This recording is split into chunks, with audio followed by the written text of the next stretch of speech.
Si tu passes bientôt ton titre FPA, cette vidéo est pour toi. Bienvenue dans mon univers, la voix de la formatrice.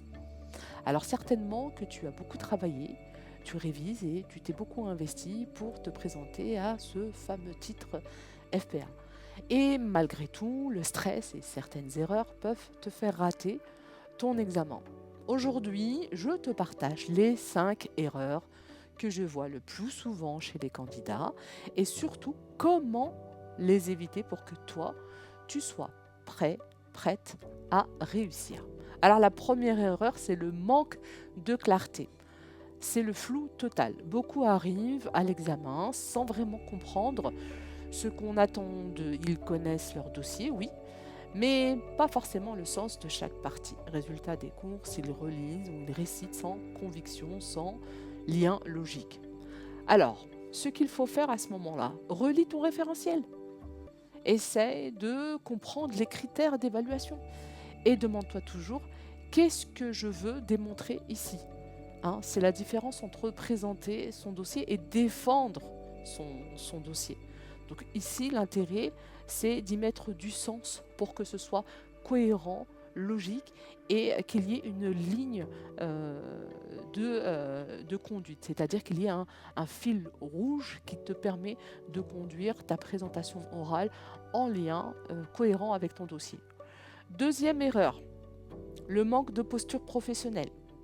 Alors, ne viens pas en candidat, venez en tant que formateur. Tu ne viens pas passer un examen, tu viens montrer ta posture de formateur professionnel. Alors, quand on dit posture, posture est égale regard, langage, tout compte. Langage non verbal, langage paraverbal, c'est-à-dire la tonalité de ta voix. Donc tout est dans la vibration et tout ce que tu envoies, tout ce que tu vas dégager face au jury. Donc, ce qu'il faut faire, rappelle-toi que tu es déjà dans ton futur rôle, parle comme un professionnel, pas comme un élève. Tes évaluateurs ne veulent pas juste voir que ton dossier, ils veulent voir si tu incarnes ton métier. Ok ? Troisième erreur, la préparation qui est un peu bâclée, donc assez bâclée, à la va-vite, on peut dire ça comme ça. Le manque d'organisation. Donc certains vont attendre la dernière minute pour tout boucler. Non, non, non, non, non. Faut absolument pas faire ça. Et eh bien, c'est la meilleure façon de se noyer dans le stress.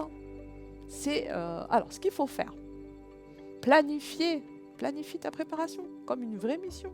Ça se prépare. Alors, faire un rétro-planning assez simple. Chaque jour, une tâche assez concrète. Donc, tu verras, ton stress, il va baisser dès que tu visualiseras ta progression. Ok ? Quatrième erreur, oublier la mise en situation. Ne pas s'entraîner à l'oral. Alors ça aussi, c'est une erreur. Beaucoup révisent dans leur tête, mais jamais à voix haute.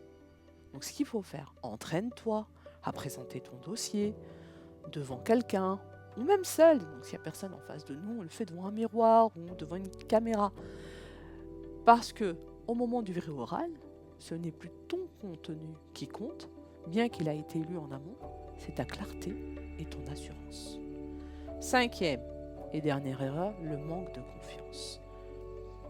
Douter jusqu'au bout, tu as travaillé quand même, tu t'es investi, tu connais ton sujet. Alors pourquoi laisser le stress te faire croire que tu n'es pas prêt ou prête ? Non. Ce qu'il faut faire, respire un bon coup, recentre-toi, rappelle-toi tout le chemin parcouru. Tu ne passes pas un examen contre quelqu'un. Au contraire, tu viens montrer ce que tu sais faire. Donc voilà, tu connais maintenant les 5 erreurs à éviter pour réussir ton titre FPA. Donc si tu veux aller plus loin et que tu sens que tu as besoin d'un petit coup de boost, moi, je propose un accompagnement express, rapide et efficace, pour t'aider à être prêt juste à temps. C'était Bouchra, la voix de la formatrice, ta bonne nouvelle. Merci d'avoir écouté. Abonne-toi pour ne rien manquer. À très bientôt.